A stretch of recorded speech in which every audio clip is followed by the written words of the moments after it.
What is going on, everybody, and welcome back to another Wheel of Time diary, where this week it is far too warm to be wearing a sweater, but I decided I wanted to wear the sweater anyway because I liked how it looked and I wanted something interesting rather than just, the plain white undershirts that I often wear during Fortnights on the Isle and in Wheel of Time Diaries. This, I believe, is episode 9 of the Wheel of Time Diaries, where it's the final one covering the Great Hunt specifically. I had a great reading time this week. I can very easily say 5 stars. It was a fantastic book and ended off splendidly. Much like I expected based off the way that some people were talking about it, but the book itself was just really good.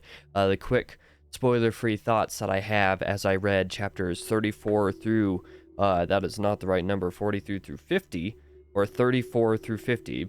So plenty of the book I got read this week. What was it, like 17 chapters, maybe 16 chapters or something that I read? I'm not going to do the math off the top of my head at the moment. I had a very great time. I really enjoyed Eye of the World, but based off the way that everybody talked about The Great Hunt being such a step up from that first book, I was like, okay, well, if I like it better, I like it better, and that's all well and dandy and good and cool and all, but if not, then that's also fine. And I turned out really loving this thing. In fact, I do enjoy it a lot more than Eye of the World, and I really enjoyed Eye of the World, so that should really kind of put it into perspective. If you watched any of the diaries that I released, all of the 8 ones prior to this, you kind of know all my thoughts about everything up to this point, including spoilerish. But I had a great time reading this week. I thought that mostly all of the threads that were being, discussed and that were introduced at various points throughout the book, and that I've talked about previously, were wrapped up in this book, and were wrapped up very well. There were certain aspects to the ending that I wasn't expecting and were quite a bit different than I thought they were going to be, and some aspects to it that lead me to some somewhat strange speculation, I suppose, for The Dragon Reborn, the final book in the series. But either way, I'm very excited to talk about it. I don't really have much more to say in this section. I might as well just get into the spoilers, because there's plenty to talk about. Now, somewhat similar to last week, I don't think there will be too much hopping around in the discussion this time around, because there's just like a couple storylines that I'm going to really hammer in and talk about a little bit, that go a little bit of ways separately, and then there's a little bit of convergence there in the climax where a lot of different storylines are going and then coming together, and that will probably be a lot to try to talk about, but I'm going to try to get through this as well as I can.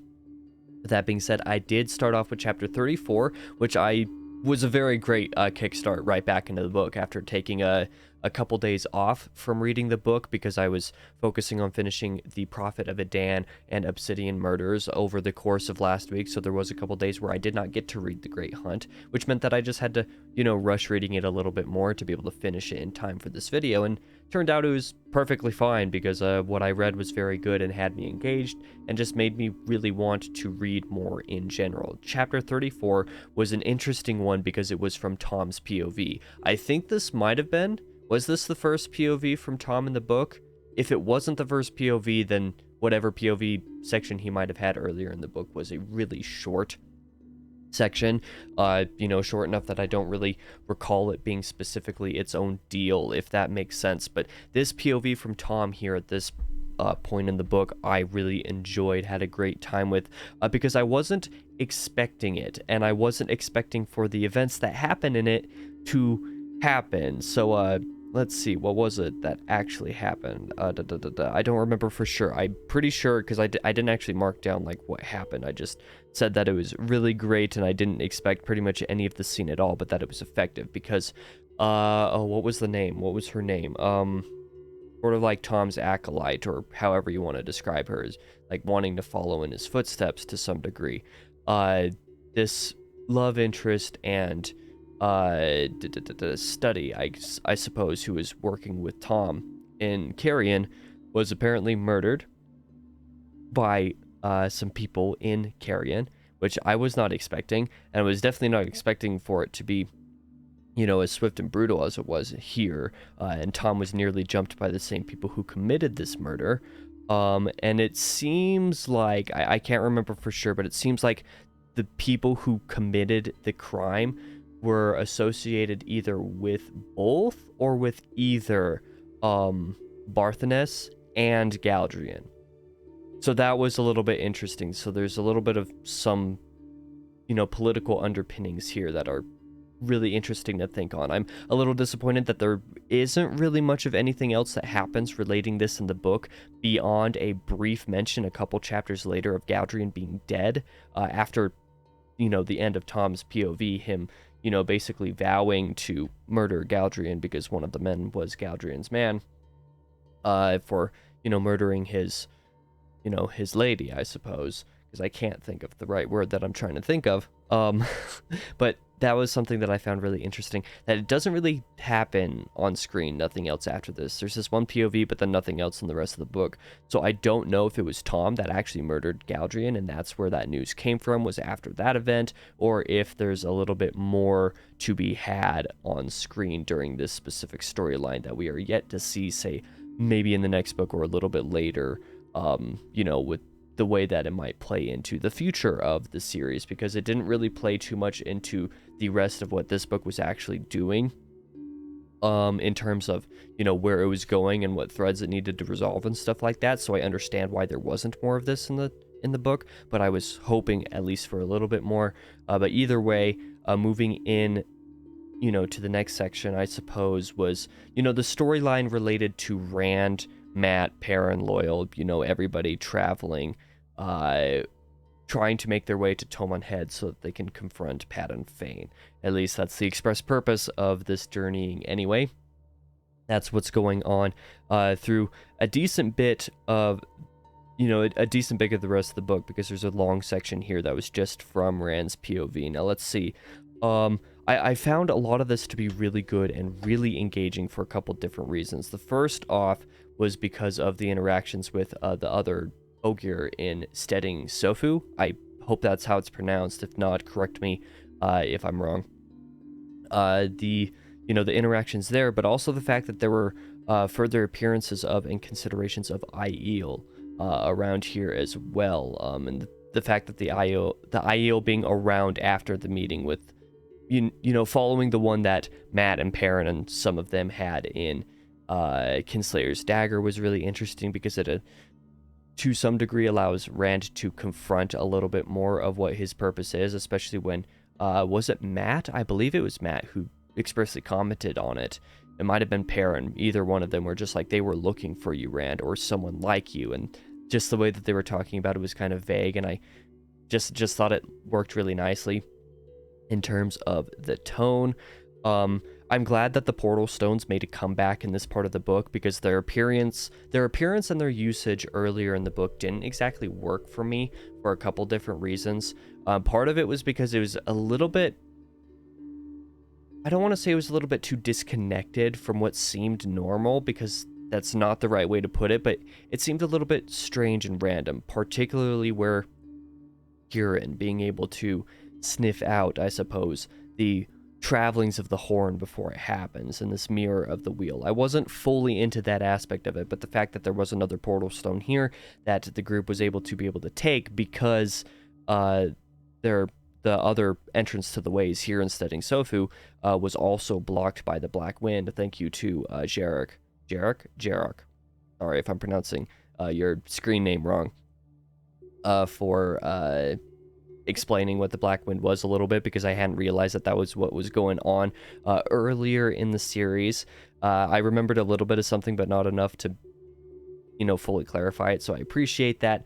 But the fact that the portal stones make their reappearance, and Viren has to basically put on this sort of veil, disguising everything as if she's the one transporting the group through this, this portal stone, I suppose, to a mirror of the wheel so that they can make their way to Tomon Head, is an interesting aspect, because, not everybody here knows that Rand is the Dragon Reborn yet, and, theoretically many of them shouldn't know he's the Dragon Reborn yet, just for, security reasons. But then I loved this scene. It was chapter 37. I love this scene with Rand transporting the group to Tomon Head through the world, or through the portal stone, or is it a portal stone or is it a world stone? I don't remember what they're called. I'm pretty sure they're portal stones. It's how I have it written in my notes, so it might be wrong, but that's how I have it written.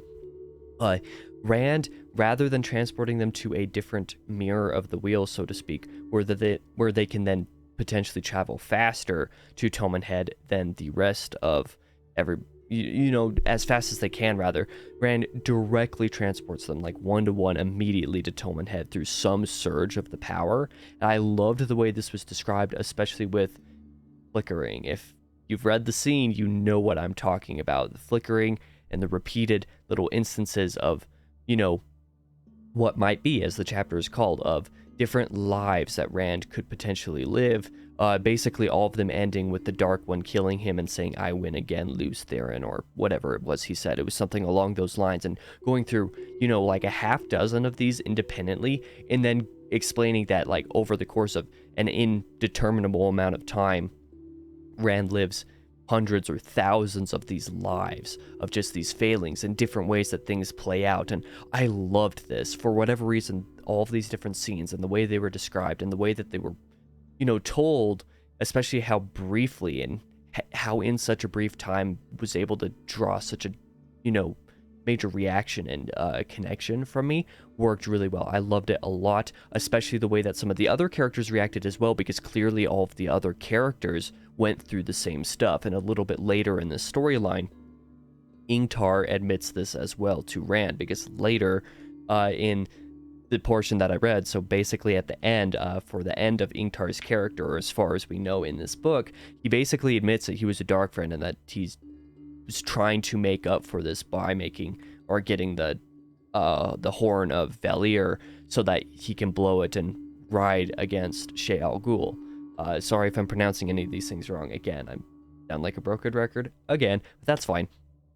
But I really love this as well, because even in that moment later in, near the end of the book where Ingtar admits this and talks about this, he straight up is talking about, "I saw so many different lives that I could have lived where I'm always holding the horn, but I never blow it for some reason."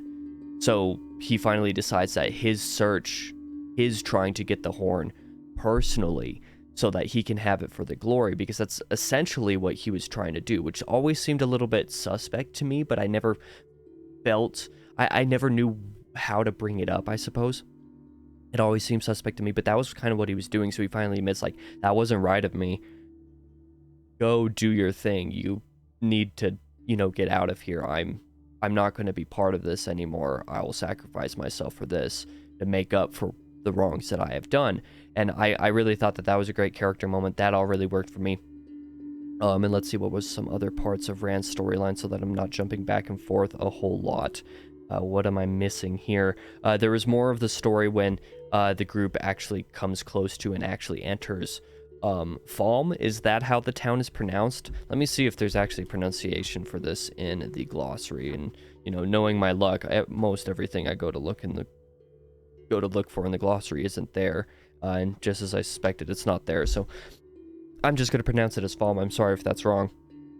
But the group going there, continuing to chase Padden Fane with the horn through, Huron being able to sniff him, apparently because he's got like this stench unlike any other, which is also explained later in the book, which is really interesting, that it's because he's like some sort of combination of the Dark One and of Morgeth.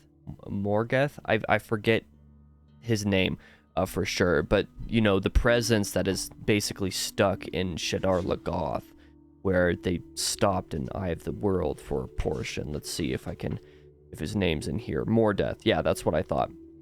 So apparently Padden Fane is like some sort of unworldly combination of a Morgeth and the Dark One in a Dark Friend's body, and that's why he's like so evil, and why he has like so many of these different plots going on underneath his, his disguise or whatever. Some of this was really interesting as well, but even getting in Falm with the group, trying to find the horn and the dagger, I thought that the continued search for the horn and the dagger were very good. Finding their way into this big house where, what's his bucket? Whoever it was that Padden offered the dagger to earlier in the book worked very well for me as well. The battle that Rand briefly had with this other person. Let me see if I can find the chapter and so I can actually name him. there are just so many names, it's hard to remember them all off the top of my head, especially when I'm trying to summarize a large portion of a book. Da, da, da, da, da. Apparently, I didn't write the character's name in my notes, actually, so that doesn't help me at all, but it was in Chapter 45, Blade Master, when Rand is, combating this guy in one-on-one combat, and then he also sees, Egwene, stuck in one of these collars with chains that, all of the Damani are trapped in, essentially, because of the Shan-Chan. And speaking of all of this, I might as well kind of go over into that storyline briefly. And actually talk about some of the stuff that happened there. This was a storyline that I wasn't quite expecting to see the way that it was either. I always suspected, what's her name, Leandrin, I didn't suspect her of being Black Aja, but I always just kind of disliked her, and I think for the same reason that I always disliked Elida, like these sort of like Red Aja, Aes Sedai were always characters that were like, didn't always sit well with me, but apparently Leandrin was doing some stuff that was suspect even for Red Aja. And so she, as a Black Aja, basically, smuggled, let's say, Elaine, Egwene, Nynaeve, and Min all out of Tarvalon and through a waygate all the way to Tommen's Head directly, and basically sold them to the Shan-Chan, who then were chaining up Egwene and attempted to do so for Nynaeve as well, but ended up just getting Egwene, I believe, and also Min, but since Min doesn't have, the ability to channel, at least as far as we know or they know, we're able to take those two, whereas Nynaeve and Elaine were able to escape. The storyline that were happening with the women here at the end of the book, I actually really enjoyed. Like, up to this point so far, I don't understand what people have so many problems with the women characters in the series. Like I said, is only the second book, and this is only so far, and I myself had certain problems with some characters before, particularly Nynaeve from the first book, but after, her testing chapter, I don't have very many problems with her anymore. I understand where she's coming from, but I really enjoyed this storyline with the women in Tommen's Head, and especially when Nynaeve and Elaine went to free Egwene from, basically her captivity, let's say, and this is sort of around the same time that Rand and co were battling after reobtaining the horn and the dagger. I really enjoyed what was going on here. I really enjoyed the breakout. I thought that it was done very well, and very satisfyingly, quite frankly. It was very enjoyable. Let's see, where am I trying to find now? Yes, I also loved a little bit of the character aspects that we got to see from this as well, because a lot of this, like from the breakout perspective, was happening from Nynaeve's point of view, and this was the first chapter that I just read this morning, I believe it was, when they actually break out Egwene.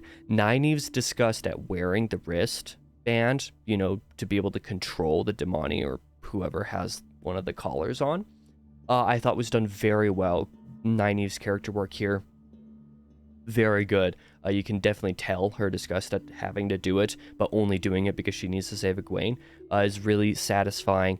And then especially when Egwene is freed and then goes to hurt, what's her name, Rena, I believe it was, when she walks in on them freeing Egwene, and just Egwene's rage and reaction was so palpable. It was one of the most intense feelings I've had while reading the book, especially where character important moments are concerned. I thought that was really good as well. Like, just very satisfying in terms of like the story and like what was actually happening and like sort of the meaning behind it from character perspective. I think Jordan's character work in the series so far has been very, very good. I've definitely been a fan of it personally, but that was all well and good. And then they tried to escape as well, and this is kind of like where these two storylines like really converge. I'm a little upset that the storyline with Bail Domon, the shipmaster, didn't really get like a solid resolution, or at least not the way that I was hoping it would, because him waiting at the docks for the women to try to save the women wasn't really used the way that it was kind of supposed to, because they got to the docks and they were kind of like already out at sea. But either I'm not going to argue too much with it, because it did sort of allow for this actual like climax to occur. So there's part of the climax where Egwene basically doesn't hide her rage and basically attacks people with one power directly, which was an interesting decision on her part. But there was also the other side of it back with Rand and Co., where Matt basically just decides, like, this is kind of the time that we should probably blow the horn, and he blows the horn of Valir. Which I will just go ahead and say, I was not expecting for this to happen at the end of book 2 of a 14-book series where the Horn of Valir was always discussed as being so important, specifically for for the end of the series, like the last battle. And I know that there's a chapter in the very last book called The Last Battle, and it's like, 120 pages or something like that? It's a big one. So I was not expecting for the horn to be blown this early, but it was very cool that it was, especially when, the armies of the dead return, summoned by the horn, and they talk to Rand directly. It's just like, you are Lews Therin. And Rand's just like, I kind of still want to deny this. And they're like, look, I've fought alongside, it's literally Arthur Hawkwing as well, who says this directly. It's just like, I fought alongside you so many countless times, it doesn't even matter. I know who you are, so don't even try to deny it. And then Rand was like, okay then. And I still suspect that Rand doesn't like it, but he finally accepts it to some degree. So Matt has blown the horn, and that's kind of his role here. Perrin takes the Dragon Reborn's banner that Rand has had this entire time out and puts it on a like a little sapling or whatever to carry it into battle. And then Rand fights Baalzamon again here at the climax of the second book. And I actually really liked this battle sequence as well, more than the one in Eye of the World, because the one in Eye of the World was a little bit confusing and random and just sort of all of a sudden to some degree. And it wasn't rushed, but it was definitely something that on a first read had portions of it flew over the head in ways that were kind of irreconcilable without just rereading a couple of those chapters. This book was a lot easier to follow, and part of that was because of all of the buildup that we've had from the book as well, particularly from Rand's point of view, denying that he's the Dragon Reborn, or, denying within himself that he is because he doesn't want to be in some respect. But battling the Dark One again here in the sky above Tolman Head was really cool scene, and especially the way that it was all described. Like, Rand's movements in battle against the Dark One essentially was mirroring the battle on the ground, like in the streets between, the armies of the dead versus was it the Shan-Chan or the White Cloaks? I can't remember for sure. But, I suppose I should say the battles on the ground were mirroring the actions that were happening above. When Rand was getting a step above the Dark One, so was his side on the ground, and vice versa. So that was really interesting as well. And finally, the end of the battle was a little bit sudden. The end of the climax was a little bit sudden to some degree, but it still ended up resolving really well in ways that I wasn't quite expecting. I thought that it all worked, but the resolution I thought was very good, and especially has a little bit of a step above the resolution of the first book, I would say, because the first book's resolution is, just as brief as the climaxes. Like, essentially the resolution has like a chapter or maybe two, and like the second chapter has like a little bit of a POV from Moraine at the very end that basically says like, this is the end of the book, but there's at least a couple chapters in the resolution here, particularly from an extended Min POV, which I really enjoyed. I think Min's probably going to be a favorite character of mine throughout the series. There's high potential for that, at least. And especially when Rand is healing in this, building, I suppose, with Min, and he's like really cold and stuff like that. And Egwene walks in and sees it all, and then she leaves. But Lanfear, apparently one of the Forsaken, shows up out of nowhere, and the way that she was described from this extended Min POV, and the way that she worded stuff, and based off of the way that Lanfear's entry is worded in the glossary as well, one of the few times when I went to look something up in the glossary and it actually gave me something useful, if it had anything at all, I see very little chance that Lanfear and Selene aren't the same person. I feel like they have to be the same person. And if they are, that absolutely explains why I was so suspicious of Selene's character throughout the book, and why, although at first I didn't really know how I felt, but then moving forward with the book, like, I just got more and more suspicious and more concerned about her character. If that is indeed the case, I was definitely right to be suspicious. If that is not the case, then I guess I interpreted it wrong. But if that is the case, then, like, yeah, that makes sense. I personally see little chance that that isn't the case, though I am happy to be proven wrong if I am very wrong. But yeah, the closing of the book was very, very good, because continuing on, Rand wakes up, several days later once the party has all traveled a little bit further east. Some of the party has traveled ahead, like Matt, so that the Aes Sedai can separate him from the dagger. So that's probably something that will take up a little bit of, the storyline in the next book, potentially. I would like to see a little bit more from Tom's perspective and some of the stuff that happened over there in Carrion be referenced in the next book. I would like to see what importance Bael Damon's character might have in the next book. That is, if he didn't just die in this book, because I wasn't paying attention to that portion of that scene horribly much, so I actually don't recall for sure. But Rand waking up and Moraine being there, which was kind of a surprise because Moraine's been absent for a good chunk of the book. But Rand waking up and Min being there again, and then basically explaining to him, like, no, you are the dragon, and we're not hiding it anymore. Everybody knows. Like, there's even, like, this, like, poster or flag or whatever it was, this banner that has been made that is literally your face, because everybody saw it when you guys were fighting in the clouds. So that's really cool. But the fact that Rand is openly the Dragon Reborn has me speculating heavily for a certain aspect of character and storytelling that might happen in the Dragon Reborn. I'm not going to go into what I think might happen in the plot because I frankly have very little idea what overarching plot the next book could possibly have, whereas this book I had a pretty good idea that it would be about the hunt, even though the Hunt of the Horn didn't quite go the way that I expected for it to. My Dragon Reborn speculation, I'm just going to go ahead and read the paragraph that I actually wrote in my notes.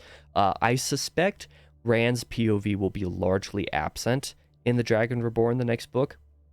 This is because of a couple specific reasons. The book may be named after Rand, but Rand has already dominated both of these first two books in terms of POVs for the most part. Like, I don't know, if I were to take a random guess, I'd say like 70% of the Great Hunt was Rand's POV, potentially a little bit more than that, and probably about 90-ish% or more of the Eye of the World was Rand's POV as well. So there's a solid chunk of these first two books, the vast majority of them, quite frankly, that were Rand's POV already, and especially in the Great Hunt, where we've already seen a lot of Rand's internal feelings about himself, being the Dragon Reborn, and succumbing to madness and touching the One Power and all of this stuff. We've already seen a lot of from Rand's POV. I suspect that because of Rand not being hidden as the Dragon Reborn now, he's openly the Dragon Reborn, that we will see Rand's tendencies toward madness grow, and that we'll get to see a lot of that from a character and storytelling perspective from POVs that aren't Rand's. So maybe Rand's POV will still be a heavy one in the next book, but I would suspect that there's going to be a lot of focus put on his traveling partners. So probably, I would guess Matt and Perrin will probably have heavy POVs in the next book, because their feelings on Matt as the Dragon Reborn have been very brief in this book. And Rand's POVs on himself being the Dragon Reborn have been very heavy in this book. So I would assume, my guess, my speculation is that the next book will kind of reverse those roles, so that, Rand will see a lot less of himself because we won't have his POV as much, but then the other characters will get to have a lot more to say, so to speak, about how they view Rand from that position. But yeah, with that being said, that is most of what I have to talk about at the end of this here. I realize I've been talking long enough that the background music, despite being like a 30-minute long track, has ended probably a couple minutes ago. So I'll probably do something in editing to make sure that, that stays up, so it's not just blank space like I'm talking right now. But yeah, I had a great time with this book. I will review the book in a spoiler-free format here in a few weeks. I'm not entirely sure when that video will come out. I would suspect middle of August or so, if I'm remembering correctly. I'm not 100% sure, but as is, I had a great time with this. If you've been following along with my Wheel of Time journey as either a veteran, just talking me through some stuff and explaining some stuff, I appreciate you. If you've been joining me as somebody who is also reading the series for, say, the first time, or say on like a reread or something like that, that is also great. I appreciate having you guys around. But thank you to everybody who has checked out this video and all the diaries before. If you've missed any of them, I hope that you go back and kind of get some of my thoughts on some of the more stuff, and that you'll check out my review on the book as well. I will be continuing on with The Dragon Reborn in September, so it will be probably a couple weeks after the Great Hunts review that I'll be starting to do a few diaries on The Dragon Reborn as I read that. I'm very excited for it. Quite frankly, I'm quite excited for it. And I know The Dragon Reborn is a little bit more mixed in the fan base in terms of like where it ranks, say, in the series overall. I know some people who have it really high. I know some people who have it really low. So I'm not really going to go into it with any, set expectations the way that I did with The Great Hunt, since most people, I feel like, have The Great Hunt high up there in the rankings of the series. The Dragon Reborn, I'm just going to kind of take it as it goes. We'll just kind of see. I have no clue how much of my speculation may or may not be right. I'm suspecting that a lot of it is not, but we'll see what happens. Thank you guys for checking out this video. I will talk to you next week on Tuesday, I believe, right? Yes, on Tuesday will be the July reading wrap-up and August TBR, so I hope you'll stick around and join me for that. Thank you guys for watching. I'll be back in the next video.